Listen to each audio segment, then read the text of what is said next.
Boa noite, queridos amigos, sejam todos muito bem-vindos. É bom ver o rostinho de cada um de vocês.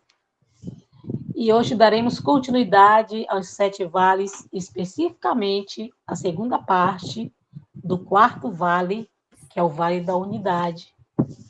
Obrigada a todos que participaram. Então, vamos aqui retomando, né, de novo, o estudo do Vale da Unidade.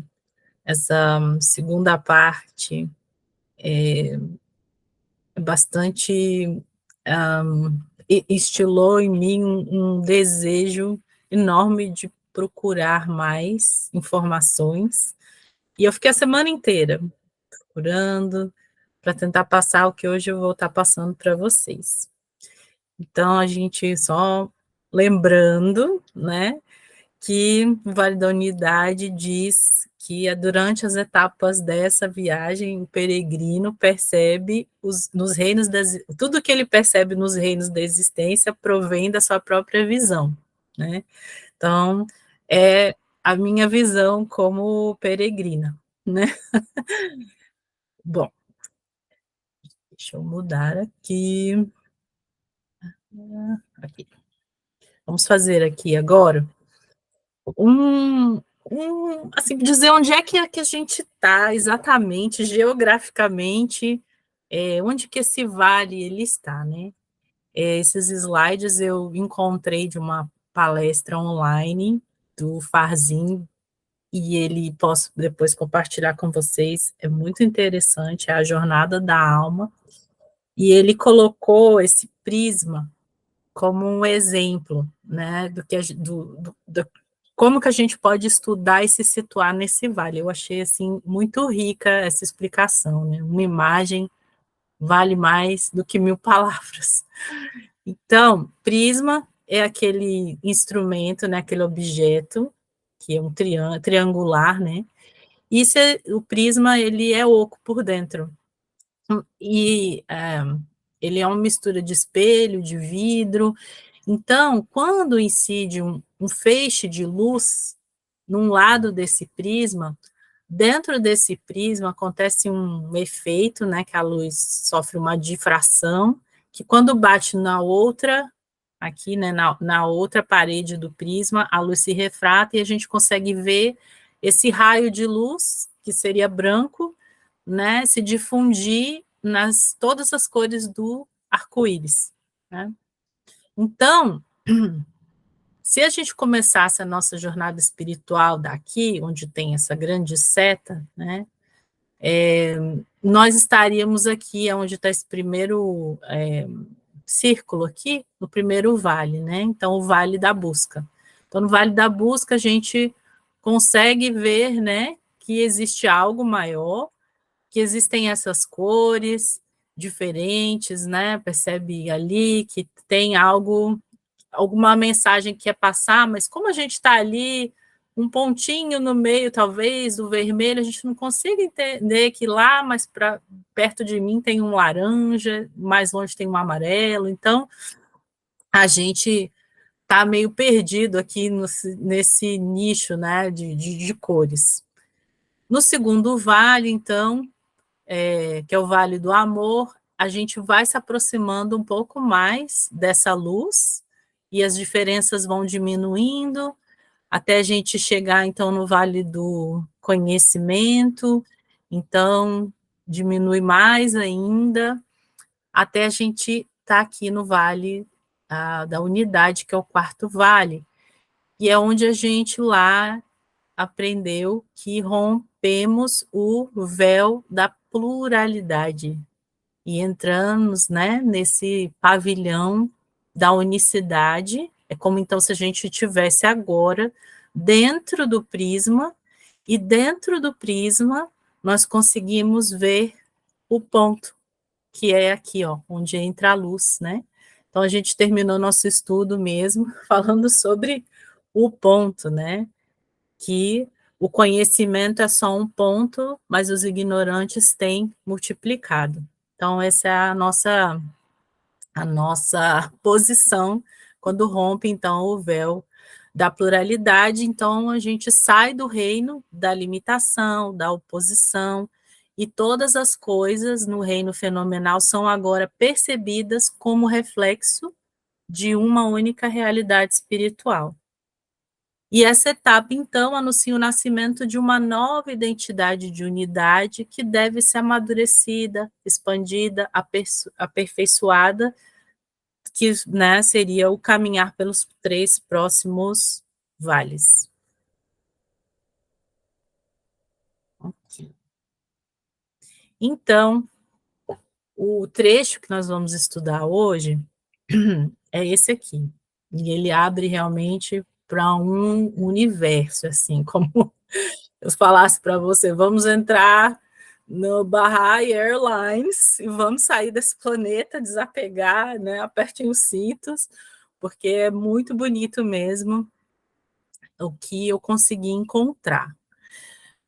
Eu vou ler esse primeiro trecho em laranja, e a gente vai entender um pouquinho mais sobre esses mundos, como Baha'u'lláh explica, lembrando que não é uma explicação absoluta, é uma maneira apenas, né, que Baha'u'lláh tenta explicar para o ministro, e ele sabe, porque esses nomes, essas denominações tem no Alcorão, para quem estuda o Alcorão, se aprofunda, para eles é algo muito comum, mas para nós que não tivemos acesso a isso na nossa educação, né, que é judaico-cristã, a gente ficou um pouco perdida. Então, eu vou ler e depois vou mostrar um slide para vocês e a gente vai falar um pouquinho sobre cada um deles. Então, com base nisso, pondera também sobre as diferenças entre os mundos. Se bem que os mundos divinos sejam intermináveis, algumas pessoas, no entanto, referem-se a eles como sendo 4. O mundo do tempo, Zaman, que é o que tem tanto um princípio como um fim, o mundo da duração, Dar, o qual tem um começo, mas cujo fim não é revelado, o mundo da perpetuidade, Sarmad, cujo princípio não é visível, mas sabe-se ter fim, e o mundo da eternidade, Azal, que não tem começo nem fim visíveis. Então, a gente vai aqui entender um pouquinho, né, sobre cada um deles. Então, o mundo do tempo, Zaman, que é o que não tem, que tem tanto um princípio como fim, a gente pode dar um exemplo da composição dos nossos corpos, né? Que a gente nasce e morre, ou seja, o corpo tem um começo e tem um fim, que é a morte, né? A parte material. Então, esse é um ciclo de composição e decomposição, a gente vê o fim, vê o começo e vê o fim. No mundo da duração, que é o que tem um começo, mas cujo fim não é revelado, a gente pode pensar de 2 maneiras. A gente pode pensar, olha, o corpo veio para esse mundo e aí o corpo é feito de átomos. Quando há a morte do corpo físico, esses átomos se decompõem, não se destroem, eles se transformam, né, e fazem agora parte do reino mineral. Então, isso sugere o quê? Que a matéria continua, como, por exemplo, a água, né? A água, ela está lá no rio, o sol vem, evapora, transforma em vapor, chega lá no céu, condensa, aí chove, vira estado líquido, então ela fica nesse ciclo, a água não, a matéria continua, sim? E a gente também pode pensar numa segunda situação, né? Que quando nós nascemos, né, nasce junto com a gente, com a nossa alma, uma consciência, né? E essa consciência consiste em conhecer e amar a Deus. Após as experiências da vida, essa consciência ela transcende para o mundo espiritual após a decomposição do corpo. Então, ela tem um começo nesse corpo material, mas ela, mesmo o corpo vindo, né, a morrer, o pó voltou para o pó, a alma volta para Deus. Então, esse fim não é revelado para nós que estamos aqui nessa terra. A gente não consegue entender, né? Só supor uma maneira sutil que existe nos mundos espirituais, né? Mas não conseguimos ver. Vanessa, a Vanessa levantou a mão. Ah, gente, é porque como eu tô com a minha tela aberta, deixa eu voltar aqui. Quem que... Ah, Parvanê, bem-vinda. Você quer falar alguma coisa? Se sim, pode abrir o seu microfone.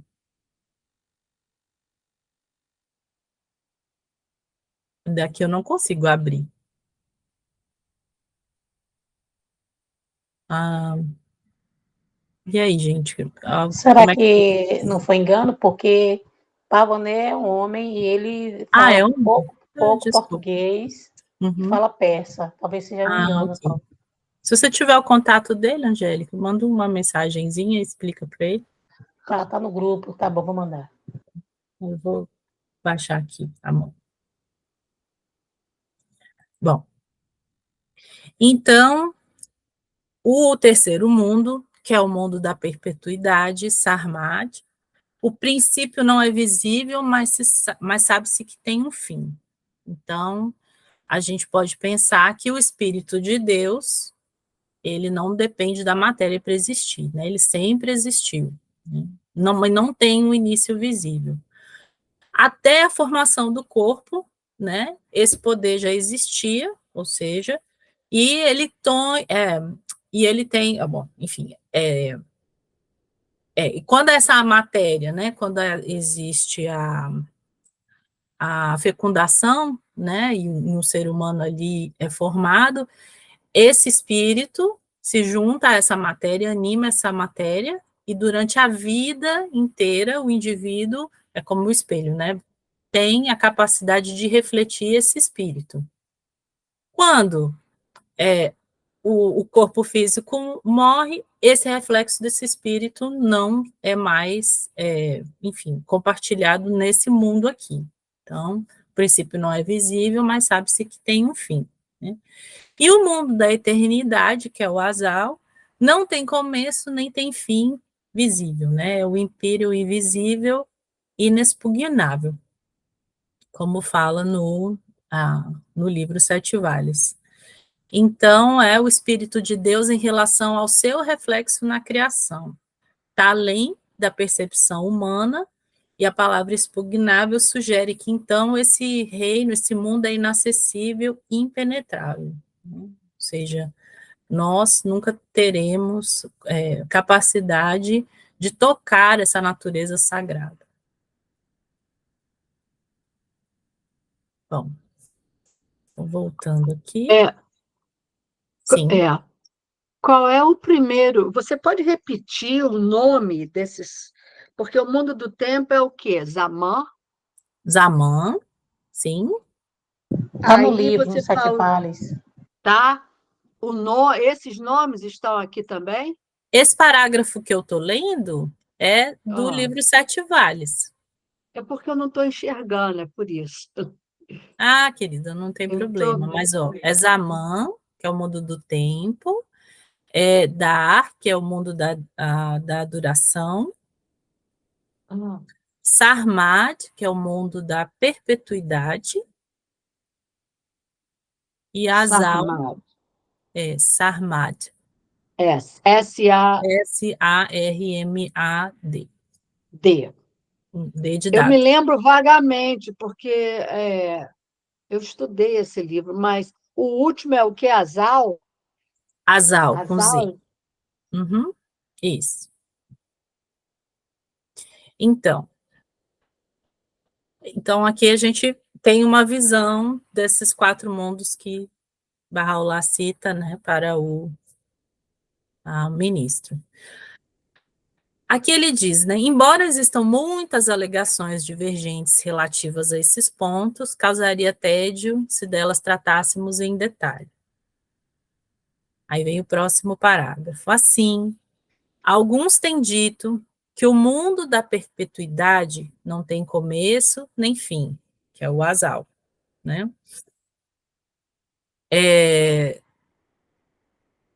Não tem, e denominam o mundo da eternidade de o empíreo invisível e inexpugnável.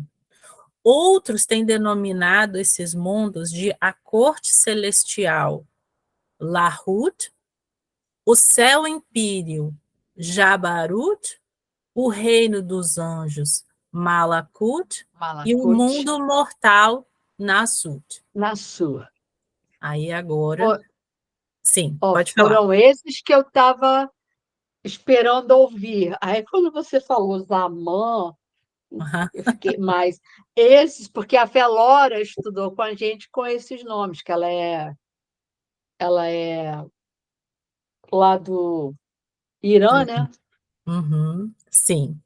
Então, para explicar essa outra forma que Bahá'u'lláh traz desses mundos, desses reinos, vou pedir a ajuda da nossa universitária, Maria Lúcia, que vai ler um trecho de qual livro, Maria Lúcia, tem que abrir seu microfone, e aí ela traz, além desses, tem mais um que ela vai revelar para a gente e vai trazer um pouco mais de explicação.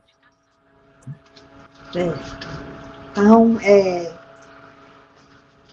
para entrar nesse assunto dos mundos espirituais de Deus, eu vou fazer um preâmbulo, né?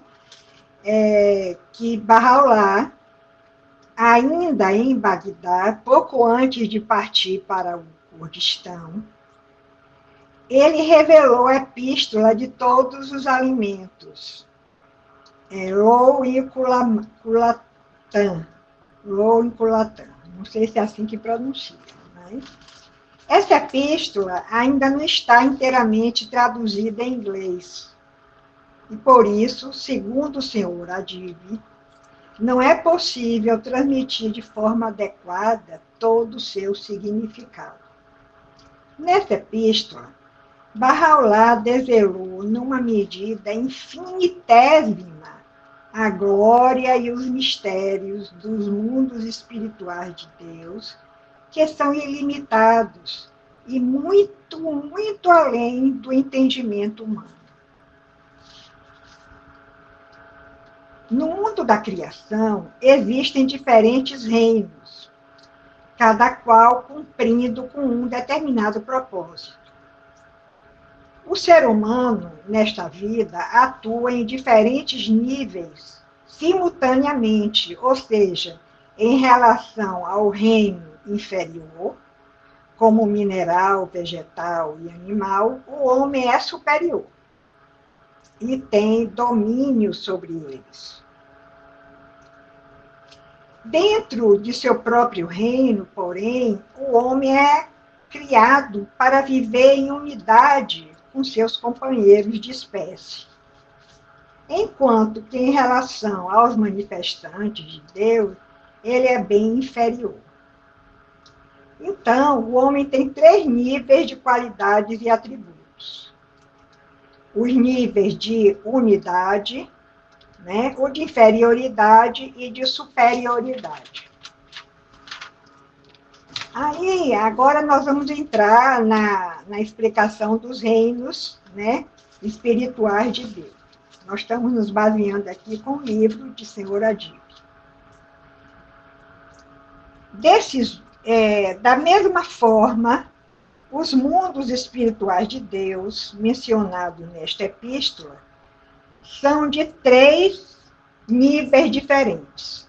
3 graus, desculpem, diferentes. O mundo de Hahut é descrito por Bahá'u'lláh como o céu da unidade, o reino do ser divino, a essência imperecível, um reino tão exaltado que mesmo os manifestantes de Deus são incapazes de entendê-lo. Então, o próximo reino, mundo, é Lahut, que é o plano da divindade, a corte celestial. Nos escritos de Bahá'u'lláh, parece que o reino de Lahut talvez seja o mundo de Deus em relação a seus manifestantes e escolhidos.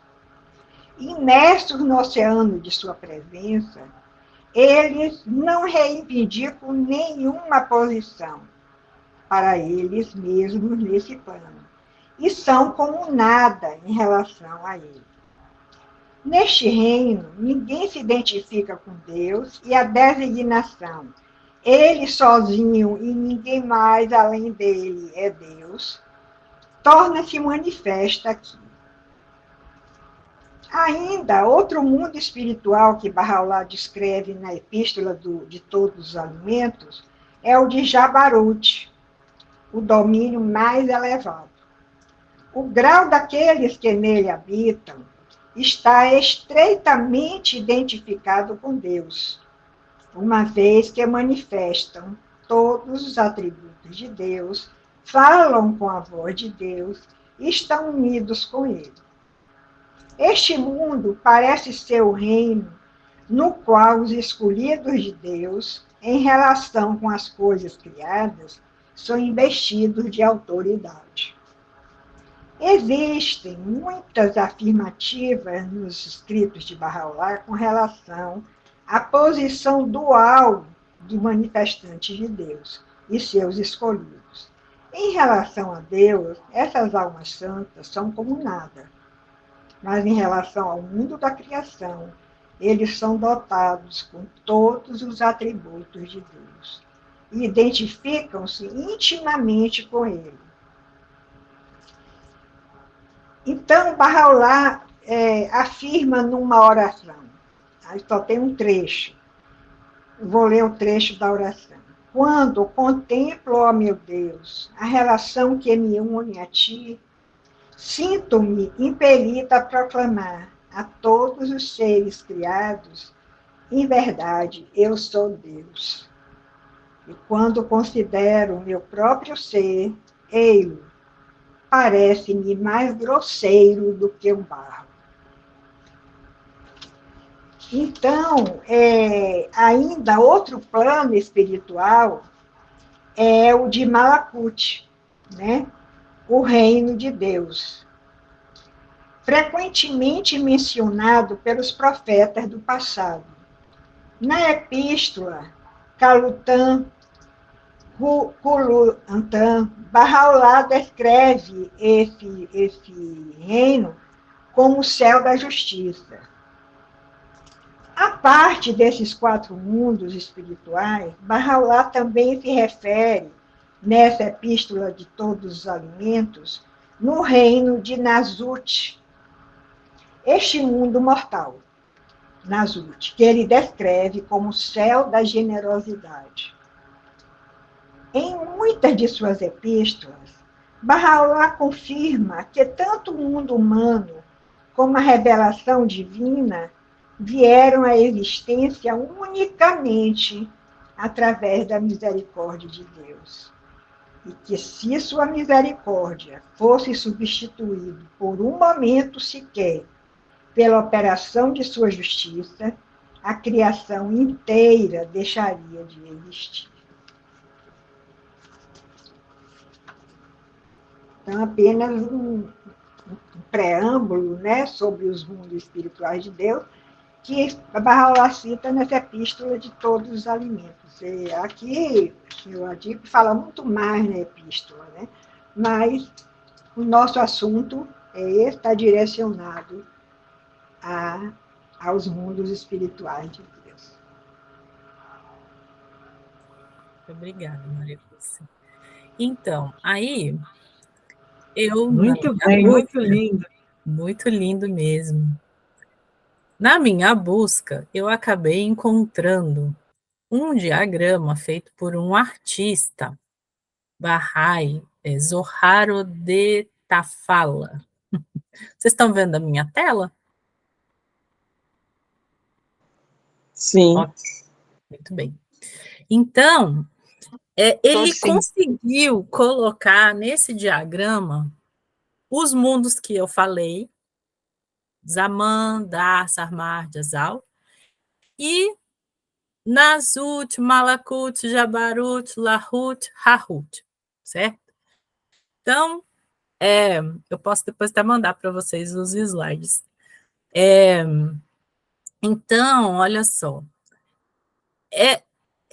eu acho que a gente consegue entender melhor isso com um outro artigo que eu encontrei que fala sobre a jornada espiritual da alma, né? Quais são as 10 estações, ou seja, os 10 estágios que a alma, ao se desenvolver, navega por esses reinos até chegar ao reino de Jabarut, tá? Então, aqui, só para a gente ficar de uma forma didática, o mundo do tempo, da duração e da perpetuidade, deixa eu vir para cá que eu consigo mostrar na bolinha, né? São os 3 mundos da criação, né? Jabarut, Malakut, Nazut, são os 3 mundos da criação. O mundo do comando absoluto é aqui, o mundo da eternidade, né? Lahut e Hahut. Gente, eu vou ter que dar uma saidinha. Eu não estou me sentindo muito bem, tá? Ah, querido, vamos fazer orações por você. Melhoras. Por favor. Tá Melhor, Depois a querida. gente. Mande Veja para. lá, pai. Você vai postar Vou. o A coisa, né? gravação? Tá bom, Sim. A gente manda depois, tá? tá Melhoras. bom, tá bom. Tchau, velho. Tchau. Vanessa, Sim. eu fiquei em dúvida pelo seguinte: falou que são os 3 mundos ou são 4 mundos? Não, no Sete Vales, falam que Sim. são os 4 mundos, esse mundo aqui, eternidade, perpetuidade, duração e tempo. Aí Bahá'u'lláh ele fala, se eu for entrar nos detalhes, vai causar tédio, certo? Aí Certo. ele aborda os outros, que seriam Nasut, Malakut, Jabarut e Lahut. Só que existe o reino de Hahut, que é pouco falado nas escrituras, porque é o mundo do próprio Deus, é da essência, é a essência das essências. Então, Esse é o mais alto, né? É o mais alto, é o mais alto, sim. Eu vou mostrar para vocês um pouco mais para frente. Então, aqui eu vou... Bom, tá, então, são os 3 mundos da criação, são os 4 mundos de Deus, os 3 mundos da criação, mais o mundo do comando absoluto, que é o da eternidade, que está falando lá nos 7 vales, tá? Então, Nasut, Malakut, Jabarut, Lahut, Hahut, eu acredito que são estações, que eu entendi na minha leitura, são estações que ligam um mundo a outro. Tá? Então, aqui, por exemplo, o Malakut, ele está entre o mundo do tempo e da duração. Né? Eu vou mostrar um outro slide, que eu acho que vai ficar mais claro. Tá, é tipo assim, seriam dimensões, né? Dimensões, sim. Uhum. A gente não consegue entender porque é muito profundo, né? Então, o artista tentou mostrar aqui nos 7 vales como mais ou menos estariam ligados esses mundos, porque fala que cada mundo tem 9 reinos, né? E um que é a conexão entre eles. Eu vou mostrar aqui um outro slide. Lembrando, só uma coisinha para ilustrar, que Bahá'u'lláh disse que o outro mundo, o outro lado, é mais perto do que a nossa veia jugular, então a gente consegue ir pegando uma coisinha ali, outra aqui, tendo a sensação, né, de quão próximo é. Isso, Obrigada. exatamente, né? Então, aqui mostra, nesses 3 mundos da criação, achei essas 2 imagens que acho que a gente consegue ter uma visão mais didática, né?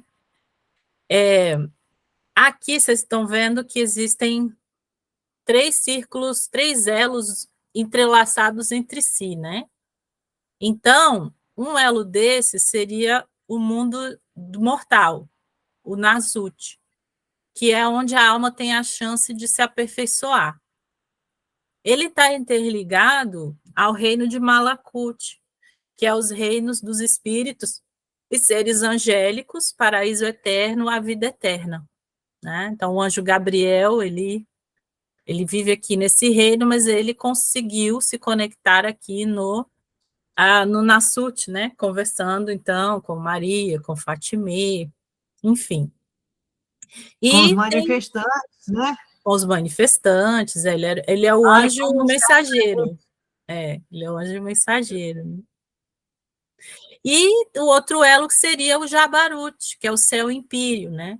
É quando a alma tem a consciência dos segredos das realidades ocultas. Então, esses três mundos da criação estão tão interligados quanto essa semente aqui, desse feijãozinho germinado, né? Que está representando aqui, que então a semente é Jabarut. O Nassut seria, então, aquilo que vem, né, do mundo mortal, e o Malakut, então, seria aqui as raízes, né? O reino dos anjos, dos seres elevados e perfeitos, enfim. É difícil dizer onde começa onde começa a raiz aqui e termina onde termina o Malakut e começa o Nassut, né? Onde termina o Nassut, começa a própria semente. Então, eles estão interligados dessa forma, né? Muito próximos uns dos outros.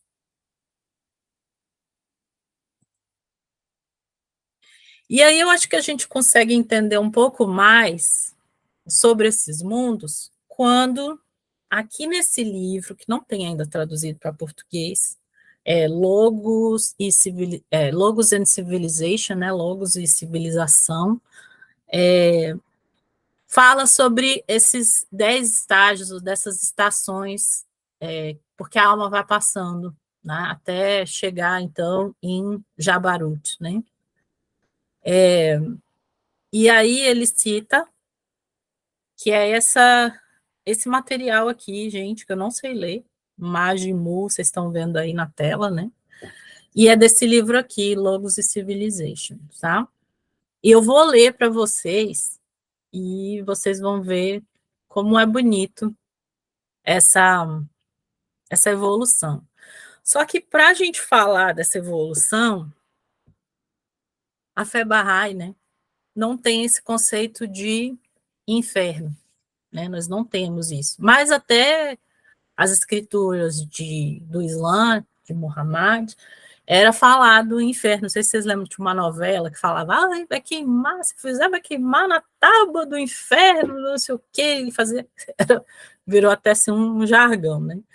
Então, existe, antes de Nassut, pelo Islã, existe uma outra dimensão que se chama Zakum, que é essa inferno aqui, né? Na verdade, esse inferno aqui é uma dimensão, na verdade, das pessoas que não sabem que elas têm uma alma, né? Que elas vivem de acordo com seus desejos materiais, desenvolvem pouco a sua espiritualidade, e então é como se elas tivessem a sua alma adormecida, né? Então, eu encontrei esse lindo material que tem no site, que eu posso depois compartilhar com vocês, e eu vou ler aqui para vocês esses estágios, e essa Bahá'í, ela dá um nome a esse estágio, para a gente poder entender melhor, né? Então, ela fala o seguinte: em meio à vastidão do cosmos, nossas almas embarcam uma jornada grandiosa, descendo através dos intricados véus do tempo e do espaço. Como seguidores dos ensinamentos Bahá'ís, somos guiados por uma visão transcendental da existência, vislumbrando a magnificência das almas em sua progressão divina. Aí o primeiro estágio da alma, ela chama de a noite sombria da alma, que é a alma comandante de Zaquim, né, dessa dimensão. Então, essa alma, ela não está desperta para sua verdadeira natureza. né? E ela obedece, ela como se fosse uma alma comandante. Mas quem rege essa alma é a natureza animal do homem. Então, essa alma ela se perde nas suas paixões animais, né? E é obscurecida pelas coisas efêmeras desse mundo, né? Então, vou parafrasear aqui um texto que Abdu'l-Bahá fala. Em sua descida aos níveis mais baixos das paixões animais, em sua preocupação com as trivialidades desse mundo vil, em sua paixão pelos desejos maus e efêmeros, é conhecido como a alma comandante, e sua palavra é a verdade. Em verdade, a alma ordena o mal, a menos que meu Senhor tenha piedade dela. É um trecho do Alcorão, né?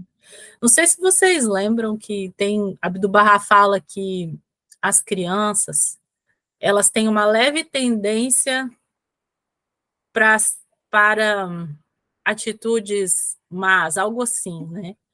Então, assim, é aquela alma animal, são os impulsos mesmo, né? E aí, essa alma que está ali, escrava dos seus desejos, comandada por sua natureza animal, em determinado momento, que ela vai se movendo pelas sombras, ela surge um estágio de autoconsciência. E esse estágio dessa autoconsciência chama ela a pensar sobre os atos dela. E aí ela se sente culpada pelas coisas que ela está fazendo, algo desperta, né? Então ela progride desse estado terrível, desse nível mais baixo, né, para uma posição que lhe chega uma consciência e ela percebe que ali, se ela não parar e meditar sobre o que ela está fazendo, ela pode se envolver em algum perigo, né? E aí, por isso, ela se arrepende, né? E ela sente remorso. Bom, aí essa alma que sente o remorso vai para um terceiro estágio, que é a alma inspirada de Nasut. Tudo isso está acontecendo aqui na Nasut, né? No mundo mortal. Então, essa alma agora, ela inspirada, transcende para uma esfera mais nobre pelas confirmações divinas e iluminada pelo conteúdo de seu livro espiritual, ou seja, ela começa a ouvir que tem uma comunicação especial com ela, divina, que faz ela se inspirar, né, e buscar uma segurança, sair desse perigo, sair dessa natureza animal. E ela vai para, então, um quarto estágio, que é a alma segura de Nasut. Nessa segurança, ela se desperta da lembrança de seu Senhor, né? E ela sabe que ela tem uma fé, que ela pode se apegar a algo maior que ela, né? Então, ela se torna uma alma assegurada em sua fé.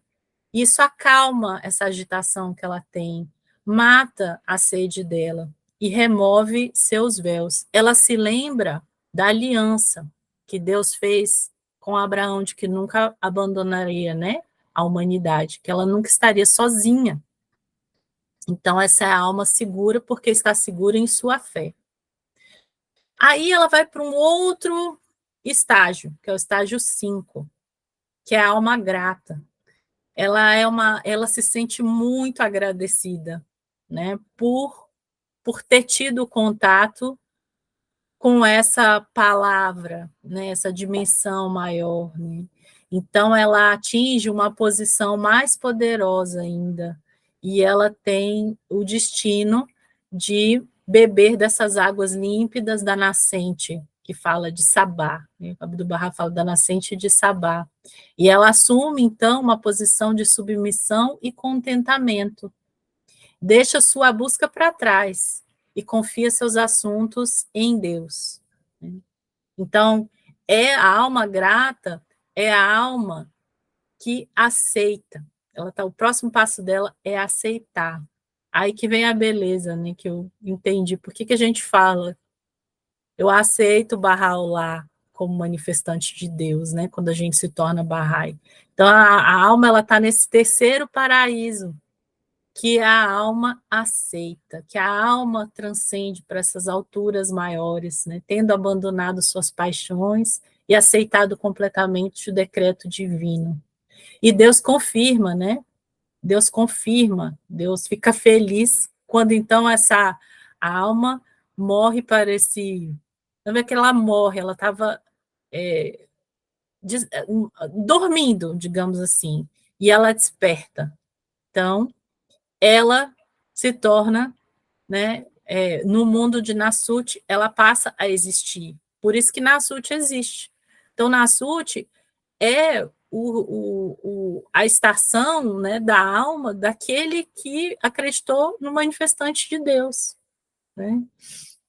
E aí ela vai, nesse processo, nesse mundo de Nasut, ela vai se tornando, vai se aperfeiçoando, até chegar, então, a esse quarto paraíso da alma, que é a alma perfeita de Nasut, que diz, e quando voou nas asas da santidade para a atmosfera deste paraíso e provou a doçura das estações da reunião dos jardins do céu, é conhecido como a alma perfeita por ser caracterizado por estas perfeições espirituais e divinas, e sendo composta por esses atributos essenciais e divinos. Aqui no livro Logos e Civilização, diz que não, talvez tem dúvidas, tá?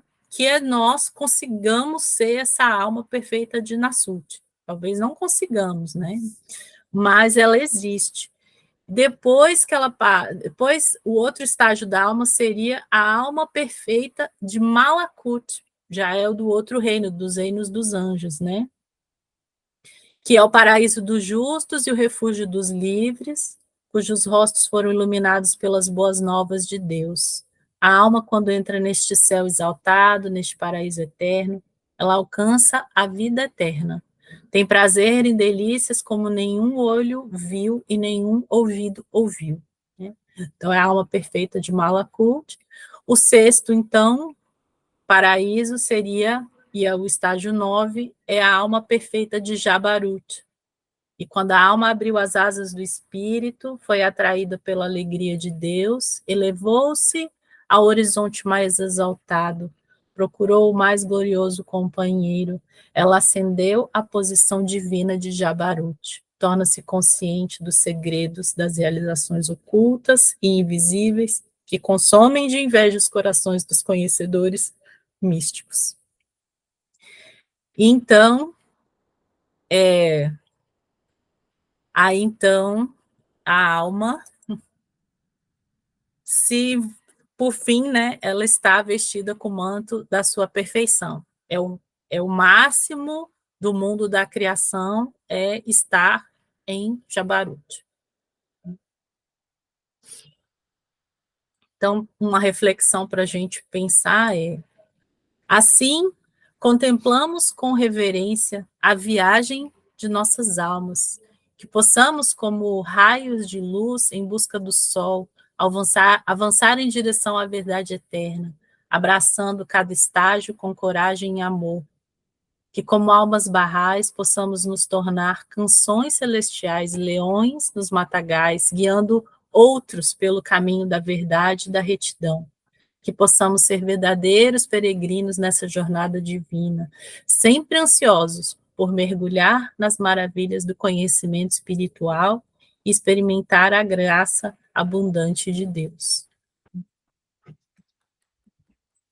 Que lindo, meu Deus! E aí eu peço a alguém para ler esse texto de Bahá'u'lláh. Dora? Caçar o óculos.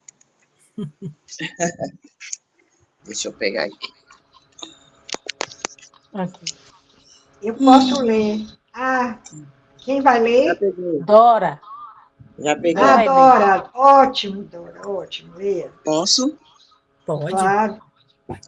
Como é elevado o grau que o homem, se eles apenas resolver cumprir seu alto destino, pode atingir.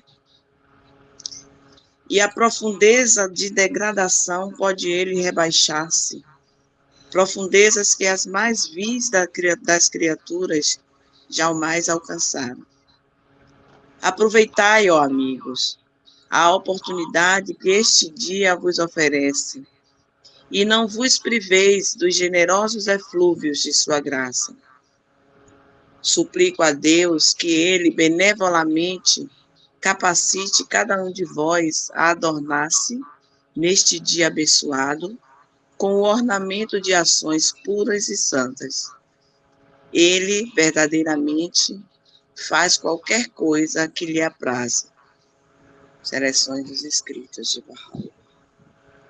Sim. Maravilhoso. Como elevado ao grau do homem, né? Que resolve cumprir seu destino.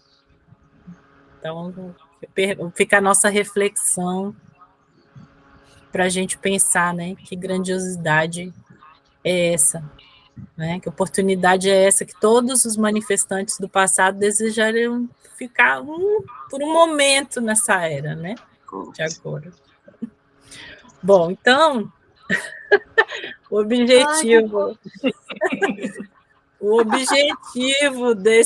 dessa viagem, né, que a gente fez junto aqui foi que quando a gente nascer para o mundo espiritual, né, que nós lá vamos nascer, então, simbolizando aí bebês, né, que bebê que a gente quer ser desses três, né? O primeiro aqui que tem a carinha de como assim? Existe um mundo espiritual, né? Fica ali confuso, não sabe o que está acontecendo, ou aqui o do meio, que fica aterrorizado, talvez, por ter perdido, né, a chance de saber qual é seu grau, enfim, de desenvolver a sua alma, ou o terceiro aqui, esse bonitinho, que pensa, né, eu bem que eu sabia, né? Tem mundo espiritual. E eu estou super animada com essa jornada, né? A jornada continua, ele tem aquela carinha de sapeca, assim, de bem que eu sabia, né? Eu aprendi isso. Que legal. Legal, Vanessa. Muito bom. Viu? Então, minha gente, deixa eu parar aqui a compartilhamento. E Angélica, Então, se quiser finalizar aí. agora estamos abertos a perguntas e comentários. Se alguém tiver. Vanessa, você é da editora também, né? Você faz parte da Até no editora, passado eu tá? fiz. Eu tô lá ainda. Por quê? Então, estimule, por favor, para alguém traduzir o livro de Abdu'l-Bahá. Esse livro não é de Abdu'l-Bahá, não. Esse livro é Nader. Tem que pegar o nome dele aqui. É um autor. Não. O livro que você compartilhou de Abdu'l-Bahá. Não é o livro de Abdu'l-Bahá, não. Ele é um livro, é um estudo. Deixa eu ver aqui o nome dele. É Nader Sayedi. Ele escreveu esse livro baseado nas escrituras, né? E ele escreveu um outro também que chama o Gate of the Heart, que é o Portão do Coração, que é só sobre os estudos, só sobre os escritos do Bab. Lindo também, lindo. Eu acabei comprando a versão aqui digital para começar a ler, mas tem, gente, eu vou mandar para vocês do Farzin, para vocês. Puxa, eu tenho interesse. Muito bom. A gente se atualizando, né? É muita coisa aí, viu? Muita mesmo. Evoluir nossas almas penadas aqui. Ai, gente, quando eu vi que esse mundo... olha... Bote penada disso. Bote penada nisso, viu? Que isso, gente. Não é... Aquele Zacum ali... Não, a gente tem que melhorar. Não, mas claro. Ninguém aqui mais está em Zacum, não, gente. Não tá, não. Vai lá assistir o Adib Tazadeh, que a gente vai ver que nós... Quando a gente aceita Bahá'u'lláh, a nossa alma, ela é um fruto. É como esse corpo desse vida a um outro ser, que é a nossa alma, e esse bebê, esse serzinho vai crescendo à medida... Por isso que a oração é importante, porque é o alimento desse bebê. A oração É o segundo nascimento, né? é o segundo nascimento. E aí esse segundo ser que a nossa alma que a gente vai desenvolver aqui, que vai gerar os frutos, né? E que vai fazer aquilo que Deus não tem. São dois atributos que Deus não tem. Quem sabe quais são? Humildade. Humildade. Qual é o outro? É lembro de humildade só. Tem o outro. Humildade. Só a dívida Não, tem outro, mas eu tenho outro, mas não estou me lembrando agora, Vanessa.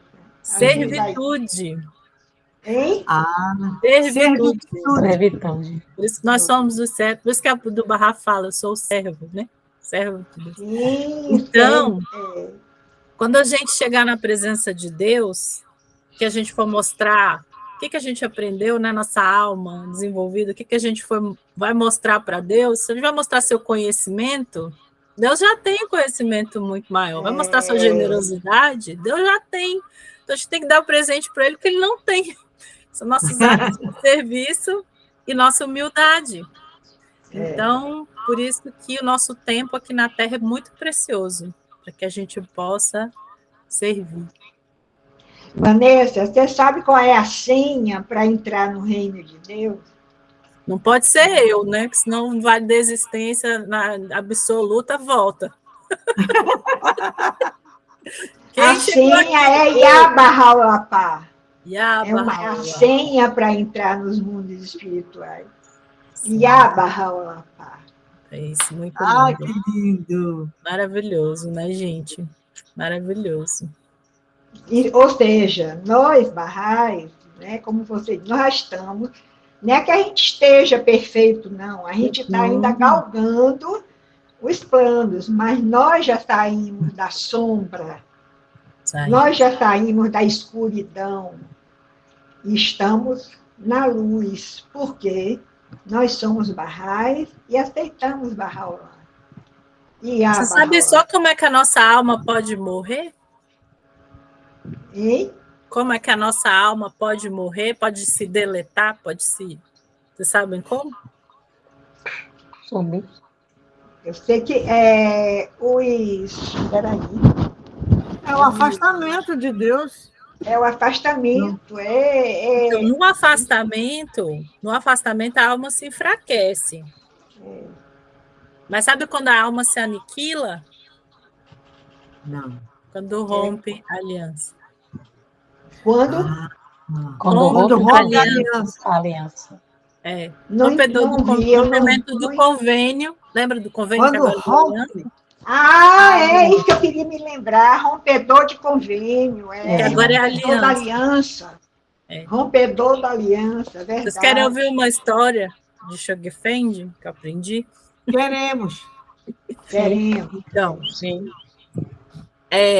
A nossa alma é formada em formação, é tão preciosa para Deus, que quando ela se afasta de Deus, deixa de se desenvolver, como Deus sente como se aquele pai que fica angustiado de ver que o filho está tomando outros caminhos, né?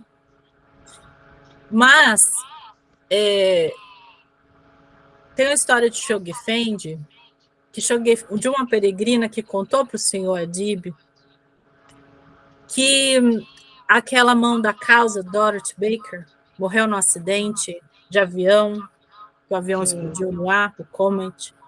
Ela faleceu e disse que o Shoghi-Fendi, quando soube da notícia, ela estava presente, ele ficou muito entristecido, falou muito bem dela, mas ele falou, ela agora está nos reinos de Deus, tá? Seguiu o seu caminho, cumpriu o seu propósito, né? Durou pouco tempo. Tempo depois ele soube de uma Bahá'í crente, né? Que ela tinha se aliado com um rompedor da aliança e que com ele se casou. E ali, Shoghi-Fendi, quando soube dessa notícia, ele ficou dias no quarto dele, como se estivesse de luto, muito entristecido, porque aquela alma tinha sido perdida, não voltaria mais. É como se fosse um aborto, assim, aniquilou a vida, acabou. Ele ficou dias sem ir falar com os peregrinos, quando soube da notícia. E de Dorothy Baker, ele ficou tranquilo que sabia que ela estaria num lugar muito melhor, né? Mas, Vanessa, a alma que rompeu, digamos assim, no caso dessa alma que casou com o rompedor, não pode se arrepender. Se ela se arrepender, eu acho que Deus perdoa. Acho que sim. Eu só estou dizendo que foi a história como o Shogefendi. Eu sei, A como o sabedoria Shogefendi dele aconteceu com ele. é muito maior, né? Talvez ele soubesse no coração dele, conhecesse o próprio rompedor, não sei, né? Como ele se Agora, casou com esse rompedor, foi isso? Quando ele soube que ela... Não, a Dorothy era uma mão da causa. Ela faleceu num acidente de avião, traumático, assim, uma coisa... Um avião que não tinha sido testado ainda, e ela faleceu. Quando o Shogefendi recebeu a notícia, ele se sentiu, mas assim, ele não ficou de luto, nem se entristeceu, porque ele tinha certeza que ela estava nos mundos espirituais de Deus, que ela, né? Só que aí, dias depois, uma Bahá'í, uma recém-crente, né, se aliou a um rompedor de convênio e se casou com ele. E isso fez Shogefendi ficar de cama. Ele sabia que aquela alma não iria progredir nos mundos de Deus mais. Entende? Agora entendi, gente, que coisa forte. Porque a tristeza imensa, né? A tristeza sentiu de uma alma perdida, né? Então, quando a alma se torna Bahá'í, é uma grande alegria para Deus. É um bebê que nasce, sabe? Mas também, quando perde, é uma tristeza muito forte, né? É uma perda, realmente. É verdade. E a gente não é porque a gente se declarou Bahá'í que a gente não tem que vigiar, não. Tem que vigiar, sim, o tempo todo. Até o último suspiro, a gente pode deixar de ser firme no convênio. Até o último suspiro. Uma coisinha. Tem uma oração do Bab, né, de beneplácito. Então, eu memorizei esse trecho, que eu achei assim, muito assim, importante, interessante, que ele diz assim: tudo que eu te peço, ó meu Deus, quando minha alma deixar o meu corpo, é que me tornes capaz de atingir o teu beneplácito, ainda que seja na medida mais minúscula, que é a infinitésima fração de um grão de mostarda. Pensou? Eu memorizei isso, que eu achei assim, lindo, achei demais. E eu espero que na minha hora eu me lembre desse trecho, dessa oração do Bab. Com certeza. E eu não esqueça. Muito legal. Mas é uma jornada muito linda e eu, agradeço demais por ter viajado aqui junto com vocês, por essas estações na mente entendedora, né? A nossa mente, a gente existe o intelecto para poder entender as realidades divinas e depois o coração para se apaixonar por tudo isso, né? É verdade, foi maravilhoso, mais um estudo, estou muito feliz. Que bom. Então, Marilu, linda, Angélica, Vanessa. Eu agradeço, Vanessa, agradeço a todos aqui presentes, Deus abençoe vocês, tenham uma boa noite. Obrigada, foi maravilhoso. Próxima sexta-feira. Obrigadão mesmo, meninas. Obrigada. Vanê, quase você nem apareceu. Mas que bom que está aqui com a gente, viu? Beijo, gente. Tudo de bom. Beijo, bom descanso.